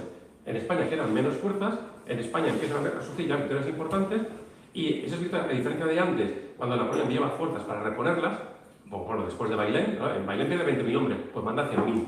¿no? ¿Y qué pasa? Pues que llega a Madrid y hasta Cádiz. Pero es que en el 12, cuando tiene esas derrotas, ya no tiene soldados que mandar. Y entonces, cuando tiene una derrota, pierde terreno. Y tiene otra derrota y vuelve a perder terreno. Y cada vez está en peor situación. Y es por eso por lo que ya en el año 14 ya son los españoles los que estamos en Francia. ¿Pero todo por qué? Por Rusia. O sea, porque Rusia se merienda a 600.000 franceses y aliados. Es eso. Entonces, quiero decir que, visto fríamente, ¿quién es el gran vencedor? Sí, Inglaterra no deja de luchar. En España también. Inglaterra da mucho dinero. La guerra de Rusia la paga Inglaterra. Pero bueno, la sangre, los soldados, los cañones, los movimientos de los generales para avanzar y tal, son rusos. Y son rusos los que llegan a París. Quiero decir que termina la guerra las guerras napoleónicas, termina la amenaza de que Francia pueda ser la que controle el continente. Entonces, ¿cuál es la potencia más fuerte que queda en el continente? Rusia. Y Rusia, como potencia más fuerte y determinante en Europa, sigue con su política ya desde el siglo XVIII, que es la expansión hacia Asia Central, hasta llegar al Pacífico, y en Europa su misión evangelizadora, o sea, cristiana, de liberar a los cristianos bajo el yugo islámico. Y es lo que hace. Y en ese proyecto, ¿con qué oposición se encuentra? Como siempre la de Inglaterra. Que siempre Inglaterra, aquel país que ve más fuerte o camino de ser más fuerte, le pone la zancadilla con lo que puede más. Y cuando no, le pega y le ataca. Como hizo, por ejemplo, con Rusia en la guerra de Crimea. Entonces, así fue durante todo el siglo XIX, pero eso cambia con la reunificación de Alemania. A partir de la reunificación la unificación de Alemania. Cuando sabéis que Alemania eran una milíada de pequeños estados y reinos, y de repente llega el rey de Prusia, uno de esos 20 de reinos, y dice, todos unidos, y todos están de acuerdo y forman una potencia tremenda, la actual Alemania. Bueno, la actual Alemania ya no es tan fuerte como la que era antes de la Segunda Guerra Mundial, pero bueno, una potencia económica, industrial y militar tremenda. Y entonces, claro, Inglaterra, pues antes tenía el objetivo de Rusia, claro, ya para los años 80 y tantos, es cuando ya empieza la industria alemana a meterse en sitios donde había sido la monopolista de Inglaterra, es cuando entonces ya empieza a preocuparse. Y entonces ya el punto de mira va de Rusia, cambia a Alemania. Y de ahí el acercamiento inglés a Rusia. Y de ahí que el gran objetivo, la gran ilusión rusa, frustrada siempre por Inglaterra, de llegar a Constantinopla, los ingleses se la ofrecen. ¿Por qué se la ofrecen? Porque lo consideran el mal menor. Dicen, antes una Rusia más débil que Alemania, que salga al Mediterráneo, que una Alemania que controle todo el continente. Entonces ellos cogen el mal menor, que es por meter premios a Rusia. Pero entonces esa visión de la historia, que yo coincido plenamente contigo, de que Inglaterra o el Imperio Británico siempre ha ido a machacar a aquella potencia que se supone que es emergente y que se supone que... Entonces, no sé qué pensarás, pero a lo mejor tú has dicho, muy bien dicho también, que al principio de la Primera Guerra Mundial está motivado por esa movilización de Rusia, pero claro, digamos que digamos, el detonante de la Primera Guerra Mundial, quizá en más sentido amplio, es el Imperio Británico. Porque es el Imperio Británico es el que busca quiere la machacar a Alemania porque y el que quiere ver, y el que ve en ese momento a Rusia como un elemento que puede utilizar para yo no sé y si... le da esas esperanzas Claro. a Rusia. Yo, ante la emergencia de Alemania como potencia militar y sobre todo industrial, comercial en el mundo y colonial también, porque empezaba ya a tener su imperio también en África, y bueno, hasta en el Pacífico también, porque parte de nuestras islas, las que no se quedan los americanos, las vendemos a los alemanes. O sea, que está en plena expansión. Y entonces ven la amenaza los ingleses ahí. Yo no sé si ven una amenaza como que iban a acabar en bancarrota el imperio. No hace falta que pensaran eso. Yo creo que con el simple temor a que Alemania los desbancara del papel que en aquel momento tenían de árbitro de los acontecimientos mundiales, es un papel muy interesante, que había ejercido durante todo el siglo XIX y muy cómodo para ellos y que había hecho prosperar su imperio. Entonces yo creo que, si no el de una bancarrota ante la pujanza económica alemana, pero sí solo con el temor a perder ese puesto preferente como árbitro de los sucesos de las relaciones internacionales, como era hasta ese momento, yo creo que eso es lo que le hizo dar pasos para parar a Alemania. Esos son pasos geopolíticos, industriales. Pero claro, detrás de eso está la caída del antiguo bloque, restos de lo que era el antiguo régimen. Cuando acaba la Segunda Guerra Mundial, Austria, Alemania, Rusia y Turquía, o sea, el Imperio Otomano, han desaparecido, se han convertido en repúblicas. Claro, con todo eso lo que significa en lo que, bueno, hoy en día podemos hablar del globalismo y todo, bueno, ahí ya podemos. Pero claro, lo que eso significa es la destrucción. O sea, que hay una idea política, industrial y económica, y hay otra idea ideológica, que es la que está en la City y en Wall Street. Y exactamente, sí, sobre todo esa discusión del antiguo régimen va más de la mano de Estados Unidos. Ten en cuenta que también en Estados Unidos, en Inglaterra se vendió y en Francia también, pero en Estados Unidos fue exagerado, porque en principio la gente estaba en contra de la guerra. Pero entonces la guerra se le vende al pueblo americano, no solo por el recurso de demonizar al contrario, pero también de decir que es una cruzada de liberación. Bueno, pero eso es lo que viene de tener en cuenta, que la excusa que se buscan es el hundimiento de la Lusitania que había ocurrido un año antes. O sea, que al pueblo se le dice lo que quieren y lo... Claro, sí, pero el papel que se arroga, o sea, ¿por qué? Bueno, era la guerra, que se van voluntarios, pero a miles que se apuntan. Y no fueron más porque empezaban a palmar por la gripe. Porque ya sabéis que la gripe, mal llamada española, que mató a tantos millones de personas, empieza en Estados Unidos, en los campamentos de reclutamiento. Con vacunas. Las vacunas que les meten.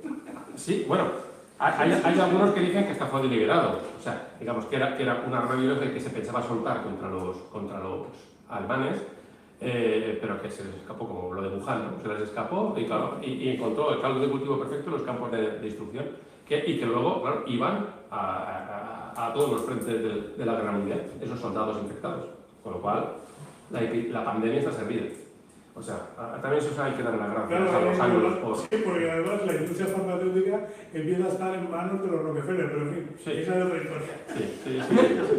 Si habláramos de la... No, es que siempre está detrás, ¿eh? Al final siempre detrás hay un hombre con nariz. Con la situación de hoy también. Estamos... No ha cambiado nada. Simplificando, y ya que estamos hablando de, digamos, de la estrategia de Inglaterra, es común, se puede decir, Inglaterra cuenta con una fantástica flota, con un ejército pequeño pero eficaz y profesional, y con mucho dinero. ¿A qué se dedica? Al mantenimiento del statu quo que le favorece y va ganando. Y es lo que va, por eso es todas estas cosas que estamos comentando, que siempre está Inglaterra detrás. Pero fíjate que cuando hablamos de Inglaterra, no estamos hablando de Inglaterra. Eso es la voluntad de la City, que tiene dominada Inglaterra. Y no Inglaterra. Entonces Inglaterra es más Canadá, más Australia, más Sudáfrica, más la India, más Nueva Zelanda. El imperio. Claro, pero que cuando hablamos de Inglaterra parece que existe una nación que... Si te vas a la época napoleónica, lo mismo. Bueno, el equilibrio sí, ayudando a España no. Sí, prestándonos dinero. Y haciendo que la guerra en vez de allí se haga aquí. Pero no para defenderlo, sino para por sus intereses. Claro, evidentemente. Si no los defenderían, nos defendieron, sí, nos apoyaron, sí, pero porque nos daba su interés, si no, no lo habrían hecho. Rafa, por lo que estás diciendo tú, y bueno, enlaza con lo que estamos diciendo. No olvidemos una cosa, aquí es el enfrentamiento geopolíticamente de las potencias marítimas contra las potencias terrestres. Terrestres son Alemania y Rusia, y marítimas Gran Bretaña y Estados Unidos, evidentemente después. No olvidemos tampoco que es Mackenzie el que idea la teoría de la anaconda, no sé si os dice algo. Es la teoría en que geopolíticamente hay que estrangular el territorio de todo lo que serían las Rusias actuales. Esto tiene siglo y medio, si no recuerdo mal. Con lo cual la política siempre es la misma por parte de los británicos o de los ingleses, o mejor dicho, de la CIMI, como dices tú. Tomar el territorio y luego todos los recursos que hay. Y no permitir que esa Rusia... El estrangulamiento está claro porque en la Primera Guerra Mundial Alemania es derrotada por el estrangulamiento, o sea, por el bloqueo que se les someten. O sea, no son militarmente derrotados. O sea, el ejército, es que no solo el ejército, el país se desploma por la hambruna, por la falta de materias primas, porque claro, es pavoroso el efecto del bloqueo, que es un bloqueo además ilegal, esa es otra, que podemos decir crimen de guerra, porque no era únicamente un bloqueo de Alemania de materias primas para la guerra, sino también de leche y de alimentos para la gente. No hay reglas que si un momento... No, es que todas las sabían y se las pasaron por... De hecho, cuando pretendían luego juzgar y ahorcar a capitanes alemanes del submarino por disparar contra mercantes y tal, declaró la guerra sin restricciones, ni avisos ni leches. Es un mercante con bandera aliada, hay constancia de que lleva armamento, tal, no lo hunden y tal. Pero que era una ilegalidad de las convenciones de la guerra, sí, pero también una ilegalidad del bloqueo. El bloqueo absoluto de todo tipo de productos a Alemania. O sea, eso también era una ilegalidad. Y, entonces, y luchaban los alemanes desde la ilegalidad para romper ese bloqueo ilegal. Entonces, ¿cómo les ibas a acusar a unos sin acusar a los otros? Pero claro, que los únicos eran los vencedores y por tanto su ilegalidad no contaba. Contaba la de los derrotados. Bueno, volviendo un momento un poco para el tema central, que es la intervención de Wall Street en el triunfo bolchevique en última instancia. Porque Estados Unidos siempre se nos ha presentado como los líderes del mundo libre y como quienes pararon el comunismo ellos solos a pecho descubierto. Cuando en realidad, por lo que nos estás contando, si no fuera por ellos no hubiera habido tal comunismo que parara a pecho descubierto porque no hubiera tenido ese éxito, con lo cual ya estamos ante la primera mentira que cambia totalmente el juego ideológico político del siglo XX. Claro.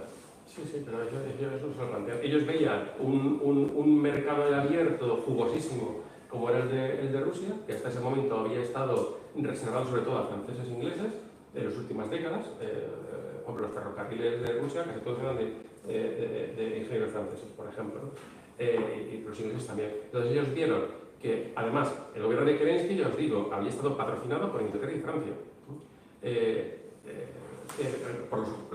Con la idea que llevaban en cabeza, que lo he explicado antes, habían buscado la sustitución del zar por ese gobierno provisional, ¿no? Pero que entre las condiciones que tenía estaba la de continuar con la guerra, a ultranza.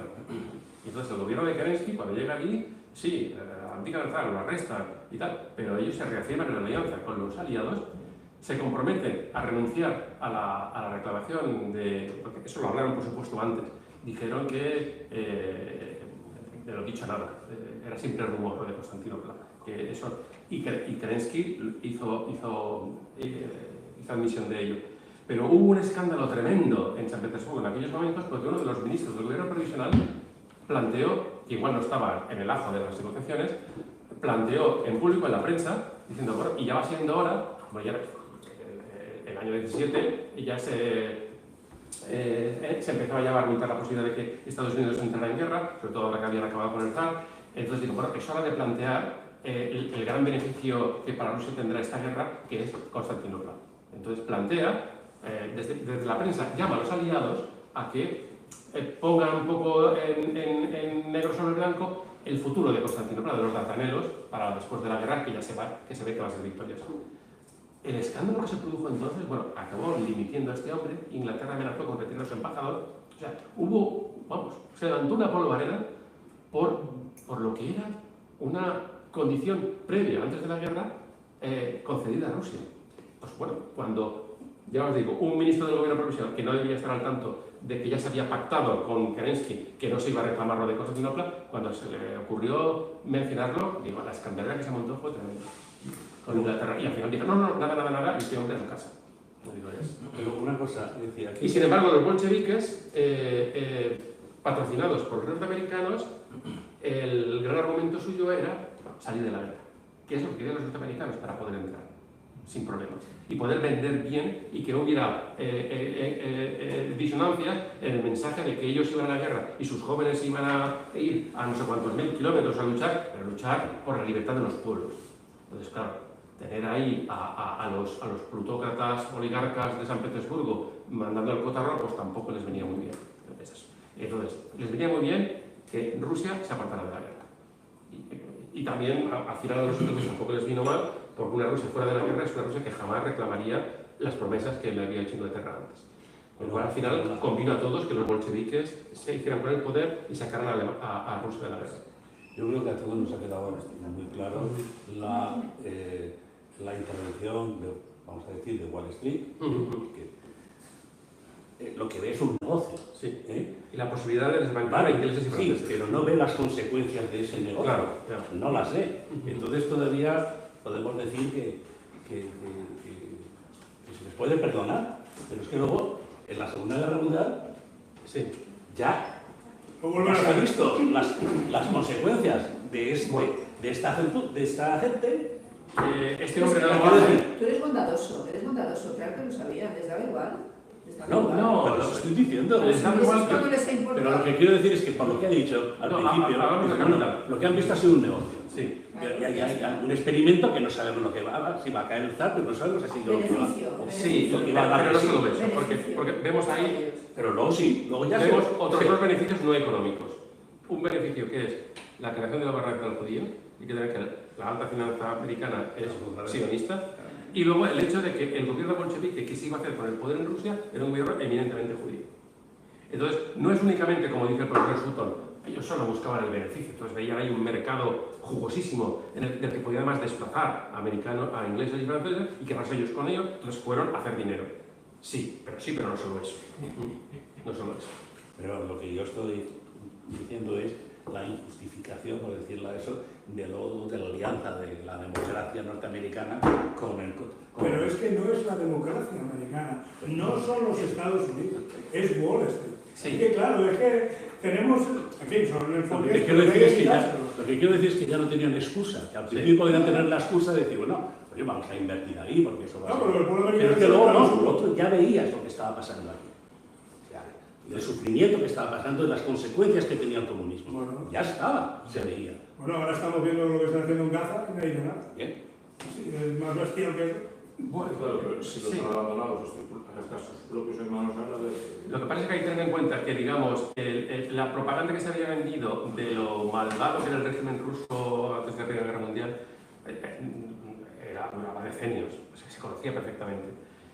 Mientras que las maldades del bolchevismo, en los años 30, o sea, cuando se fragua ya la guerra mundial, en la que los Estados Unidos van a estar aliados con Rusia, con la Unión Soviética, y les van a dar miles de millones para que ganen la guerra, en ese momento no estaba tan claro que lo de Rusia fuera un infierno. Pero en los años 50 tampoco.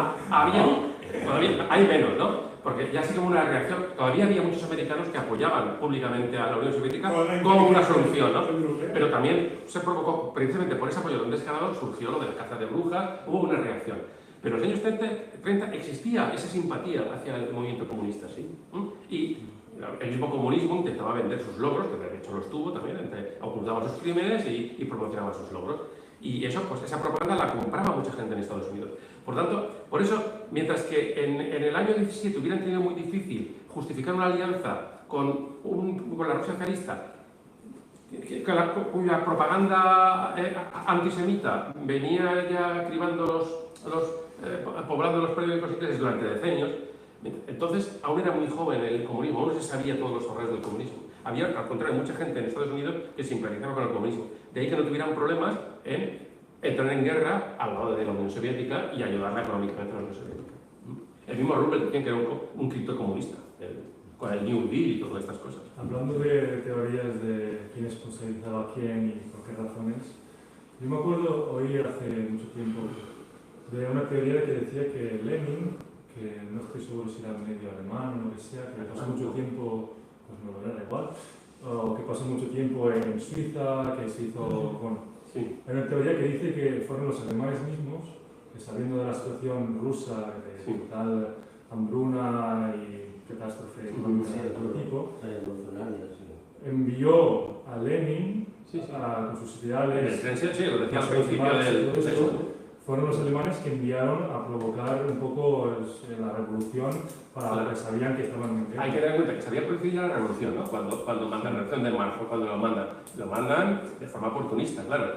Porque ya os digo que se había provocado la elección del zar, la sustitución por un nuevo régimen, pero que ya estaba apoyado por los aliados y ya se había comprometido con los aliados a continuar la guerra, hasta el último ruso. O sea, eso lo sabían los alemanes. Y sin embargo tenían a los bolcheviques, al jefe de los bolcheviques allí, que en su programa el punto número 1 era la paz.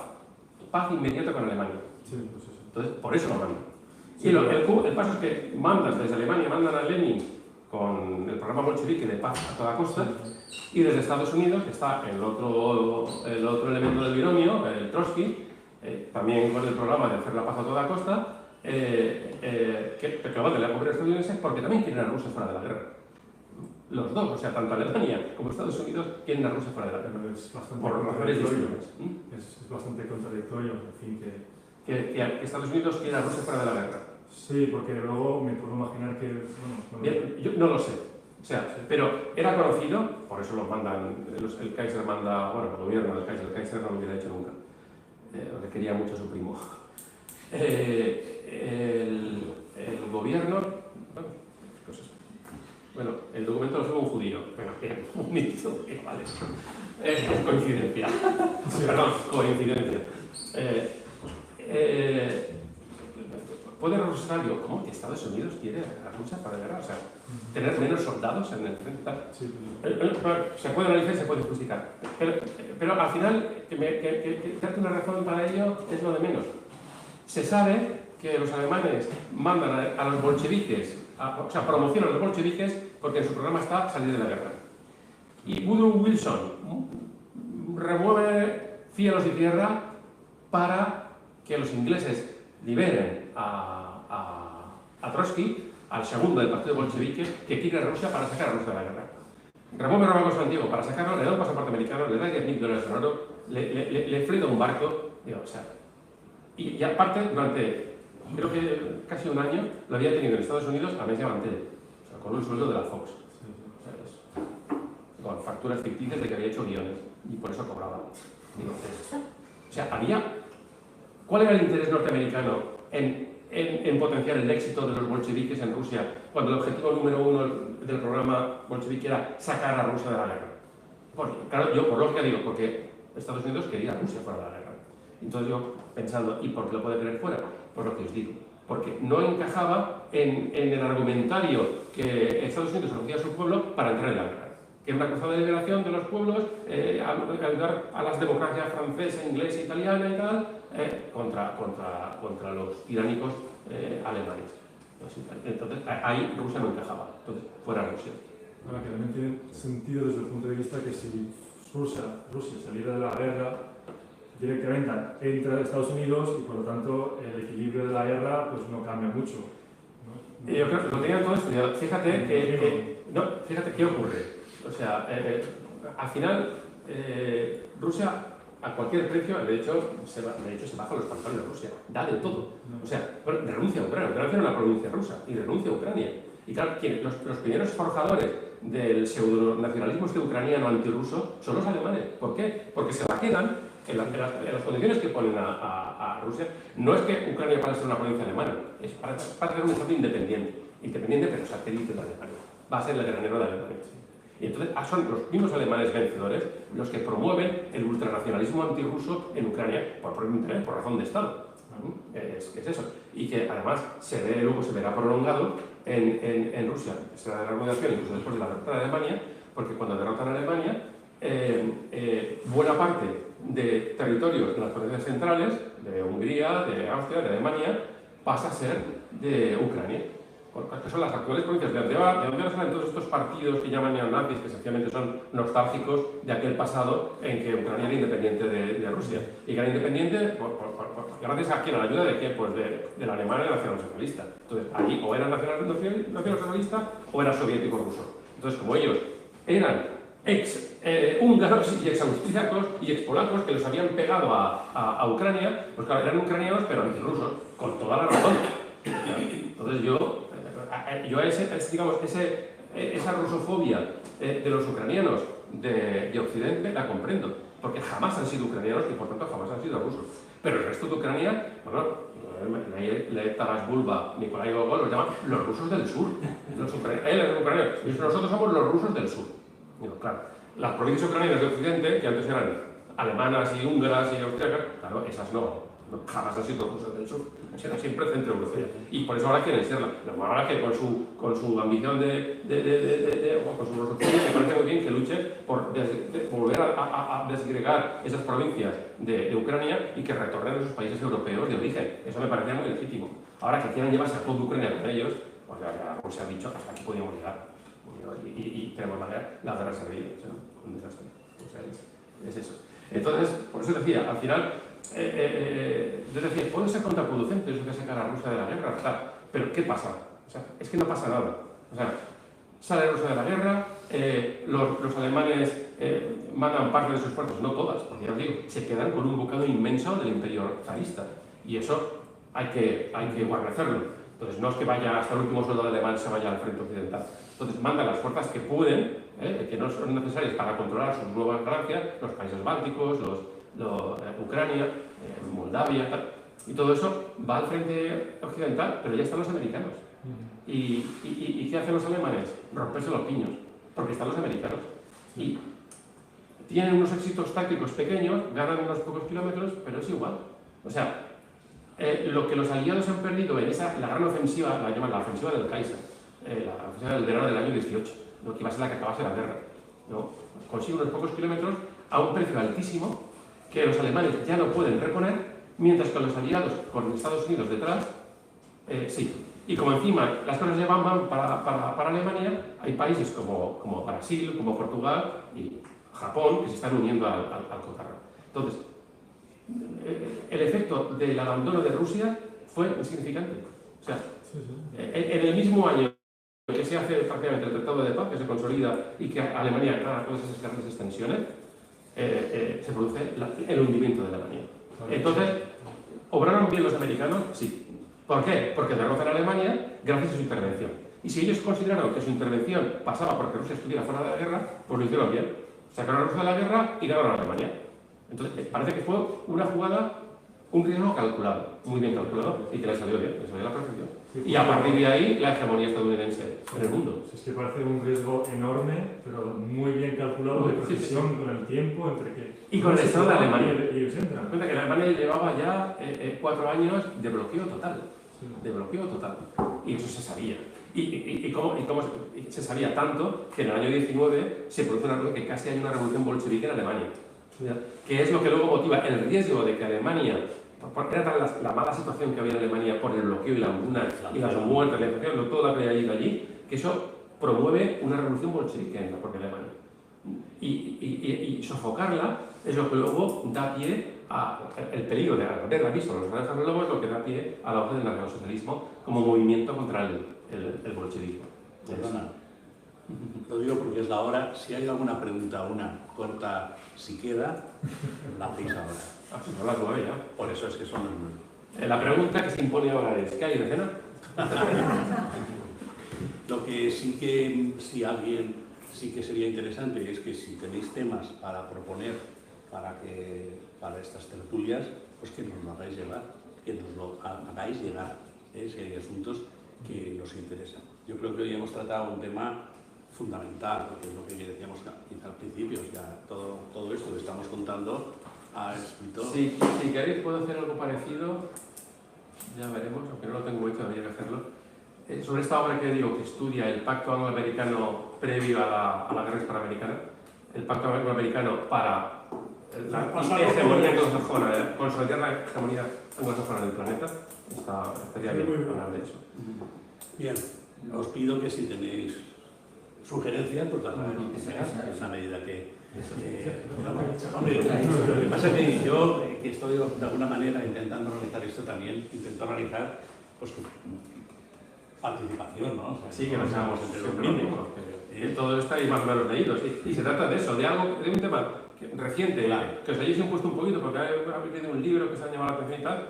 Pues ya está, lo planteáis aquí. Oye, he leído este libro que mira, dice esto que me ha sorprendido, y yo esto dudo de esto, ¿vosotros qué pensáis? Y ya estáis a la tertulia.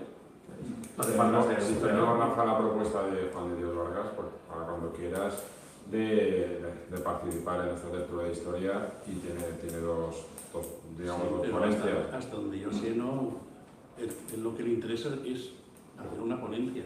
Sí, pero sobre historia. Sí, pero no sería una tertulia. Sí, una conferencia. Quiero dar una conferencia. Hacer una conferencia en el Casar o algo así. Sí, ¿estoy seguro? Sí, dijo eso. Hasta donde yo sé, sí. Es Pero que ayer nada fenomenal, pero digamos que el formato este no me interesa. Luego, una cosa, José Luis, que hemos hablado de los preliminares, pero de la contrarrevolución frente al bolchevismo en la propia Rusia, Claro, que habría la guerra. sí, claro, lo que fue la guerra civil. Sí, lo que pasa es que realmente hubo dos. Y no llegó a unirse nunca los blancos del sur con los blancos del este. Y entre otras cosas porque no eran políticos. Sí, y también entraban en muchas contradicciones. Y también es un problema. No sé si se hubieran llegado a unir físicamente en los dos frentes, el sur y el oriental, si hubieran llegado a un entendimiento o hubieran acabado a palo. No lo sé. Pero bueno, no llegaron a unirse. No, eran sencillamente señores de la guerra.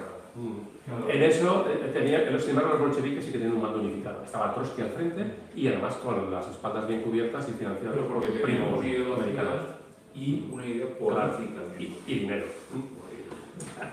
Es verdad, pero que no es todo, porque a los blancos, los ingleses y los franceses les apoyaron muchísimo, incluso con tropas. Hubo soldados ingleses y franceses, sobre todo ingleses, que palmaron allí luchando a favor de los blancos. Sobre todo los ingleses, se entregaron más. Bueno, pero también dieron dinero, armamento, barbaridades de armamento, y al final, por esa falta de unidad que sí que tenían los bolcheviques, no vencieron. Aún queda la tertulia en la puerta cuando nos despidamos. Que sabes que siempre las despedidas, sales a buena hora y luego te tiras ahí 20 minutos.